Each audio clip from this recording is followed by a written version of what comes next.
Hello friend, welcome to your Pathfinder classes. आज हम लोग देखेंगे ज्योग्राफी का एक टॉपिक है भारत की प्रमुख प्रमुख मिट्टियाँ। कितने प्रकार की मिट्टी होते हैं, टाइप ऑफ सॉइल। हम लोग इसमें जितना भी टाइप ऑफ सॉइल के बारे में, जितना भी सॉइल के बारे में, जितना भी पॉइंट इंपॉर्टेंस है, वन शॉट में हम इस वीडियो को समाप्त करेंगे। और जितना भी इस क्वेश्चन में बनेगा वो सारा इससे आपका बन जाएगा क्वेश्चन सॉइल के बारे में। तो आते हैं बिना देरी में टॉपिक को स्टार्ट करते हैं। तो भारत की मिट्टियाँ के बारे में पढ़ते हैं। तो बात किया जाए मिट्टी के अध्ययन को सबसे पहले क्या कहा जाता है, मिट्टी यानी सॉइल को हम कैसे स्टडी करेंगे, उस विज्ञान को पेडोलॉजी कहा जाता है, यानी मृदा विज्ञान कहा जाता है। भारतीय कृषि अनुसंधान परिषद ने भारत की मिट्टियों को 8 भागों में विभाजित किया है, जो कि हम निम्न प्रकार के देखेंगे। कौन कौन सी 8 प्रकारें हैं। पहला है जलोढ़, दूसरा है काली मिट्टी, तीसरा है लाल मिट्टी और चौथा है लेटराइट मिट्टी। सबसे पहले टाइप ऑफ सॉइल के बारे में पढ़ें, जलोढ़ मिट्टी। जलोढ़ मिट्टी क्या है उसके बारे में देखते हैं। तो जलोढ़ मिट्टी जो है नदियों द्वारा लाई गई मिट्टी होती है जलोढ़ मिट्टी। इस मिट्टी में पोटास की बहुलता पाई जाती है, लेकिन नाइट्रोजन, फास्फोरस और ह्यूमस की कमी हो जाती है।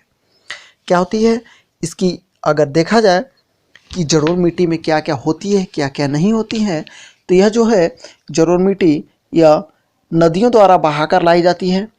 दूसरी बात, मिट्टी में पोटास की बहुलता बहुत ज़्यादा होती है और लेकिन नाइट्रोजन और फास्फोरस और ह्यूमस की कमी हो जाती है। यह मिट्टी लगभग 22% क्षेत्रफल पर पाई जाती है। यह 2 प्रकार की होती है। कौन कौन 2 प्रकार की होती है, तो पहला है बांगर, दूसरा है खादर। अब देखते हैं बांगर और खादर क्या है ना। तो बांगर और खादर की बात करते हैं तो पुरानी जलोढ़ मिट्टी को बांगर कहते हैं और नई जलोढ़ मिट्टी को खादर कहते हैं। क्या कहते हैं, पुरानी जलोढ़ मिट्टी को बांगर कहते हैं और नई जलोढ़ मिट्टी को खादर कहते हैं। जलोढ़ मिट्टी उर्वरता की दृष्टि से काफ़ी अच्छी मानी जाती है। इसमें धान, गेहूं, मक्का, तिलहन, दलहन, आलू आदि फसलें उगाई जाती हैं। अब देखते हैं टाइप सेकेंड, ब्लैक सॉइल क्या है। ब्लैक सॉइल के बारे में पढ़ेंगे। तो ब्लैक सॉइल में क्या है, इसका निर्माण जो होती है बेसाल्ट चट्टानों के टूटने फूटने से होती है। इसमें आयरन, चूना, एल्युमिनियम और मैग्नीशियम की बहुलता पाई जाती है। इस मिट्टी का काला रंग टिटनी फेरस मैग्नेटाइट एवं जीवाश्म की उपस्थिति के कारण होती है।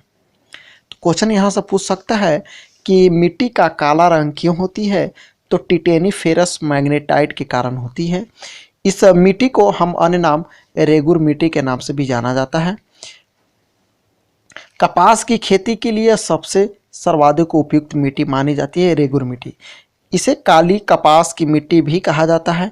इसमें अन्य फसलें भी उगाई जाती है, जैसे गेहूं हो गया, ज्वार हो गया, बाजरा हो गया, है ना, ये आदि उगाए जाते हैं। यानी निम्नलिखित प्रकार की इसमें भी रेगुर मिट्टी में उत्पादन फसलों के किया जाता है। भारत में काली मिट्टी गुजरात, महाराष्ट्र, मध्य प्रदेश पश्चिमी क्षेत्र में अधिकतर देखने को मिलती है। उड़ीसा के दक्षिणी क्षेत्र, कर्नाटक के उत्तरी जिला, आंध्र प्रदेश के दक्षिणी और समुद्र तटीय क्षेत्र, तमिलनाडु के सेलम, रामनाथपुरम, कोयम्बटूर, तिरुवनवली जिले में एंड राजस्थान के बूंदी एंड टोंक जिला में अधिकतर देखने को मिलती है काली मिट्टियाँ। अब देखते हैं लाल मिट्टी क्या है। लाल मिट्टी यानी रेड सॉइल क्या है। रेड सॉइल की बात करते हैं तो इसका निर्माण जलवायवीय परिवर्तनों के परिणाम स्वरूप रवेदार और कायांतरिक शैलों के विघटन एवं वियोजन से होती है। कैसे होती है, तो फिर से देखते हैं। इसका निर्माण जो होती है जलवायवीय परिवर्तनों के परिणाम स्वरूप होता है। एक ऐसा होता है रवेदार होती है, कायांतरित शैलों के विघटन से बनता है, वह है लाल मिट्टी। इस मिट्टी में सिलिका एंड आयरन की बहुलता प्रमुख पाई जाती है। लाल मिट्टी का लाल रंग होना लॉ ऑक्साइड और लॉ ऑक्साइड की उपस्थिति के कारण होती है लाल होना, लेकिन जलयोजित रूप से यह पीली दिखाई देती है। अम्लीय प्रवृत्ति की मिट्टी होती है और नाइट्रोजन हो जाए, फास्फोरस, ह्यूमस की कमी हो जाती है इसमें, और यह मिट्टी उर्वरता विहीन बंजर भूमि के रूप में पाई जाती है। कहाँ पाई जाती है? बंजर भूमि के रूप में लाल मिट्टी पाई जाती है। इस मिट्टी में कपास, गेहूं, दाल और मोटे अनाज के उत्पादन किया जाता है।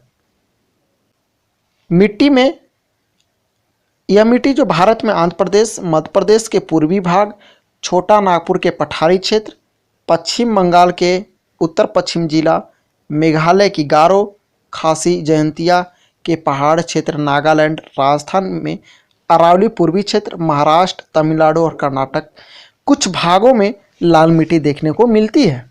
और इसमें जो होती है चूना का इस्तेमाल कर लाल मिट्टी की उर्वरता बढ़ाई जा सकती है। कैसे बढ़ाई जा सकती है? तो इसमें हम चूना का इस्तेमाल करते हैं। लैटेराइट मिट्टी की बात करते हैं तो लैटेराइट मिट्टी का निर्माण मानसून जलवायु की आर्द्रता और शुष्कता के क्रमिक परिवर्तन के परिणाम स्वरूप उत्पन्न विशिष्ट परिस्थितियों में होती है। कब होती है? तो आर्द्रता एंड शुष्कता के क्रमिक परिवर्तन के परिणाम स्वरूप होती है। इसमें आयरन और सिलिका की बहुलता होती है। नेक्स्ट है, शैलों में टूटे फूटे से निर्मित होने वाली इस मिट्टी को गहरी लाल लेटराइट, सफ़ेद लेटराइट तथा भूमिगत जलवायु लेटराइट के रूप में वर्गीकृत किया गया है। गहरी लाल लेटराइट में लौह ऑक्साइड तथा पोटास की बहुलता पाई जाती है। इसका उर्वरकता कम हो जाती है और निचले भाग में कुछ खेती भी होती है लेटराइट मिट्टी में। इसमें और भी है, सफ़ेद लेटराइट की उर्वरकता सबसे कम होती है और कैलोलिन के कारण इसका रंग सफ़ेद होती है। भूमिगत जलवायु लेटराइट काफ़ी उपजाऊ होती है क्योंकि वर्षा काल में लौह ऑक्साइड जल के साथ घुलकर नीचे चले जाते हैं। लेटराइट मिट्टी चाय, इलायची, काजू खेती के लिए सर्वाधिक उपयोग होती है। और क्या हो सकता है इंपॉर्टेंस? तो देख सकते हैं, देश में मृदा अपरदन और उसके दुष्प्रभाव परिणामों के नियंत्रण हेतु 1953 ईस्वी में केंद्रीय मृदा संरक्षण बोर्ड की गठन भी किया गया है और मरुस्थल की समस्या के अध्ययन के लिए एक जोधपुर में centre arid zone research institute CAZRI की स्थापना भी किया गया है। अगर आप वीडियो को पहली बार देख रहे हैं तो प्लीज़ चैनल को सब्सक्राइब कर ले और वीडियो को लाइक शेयर करें। Thank you for watching.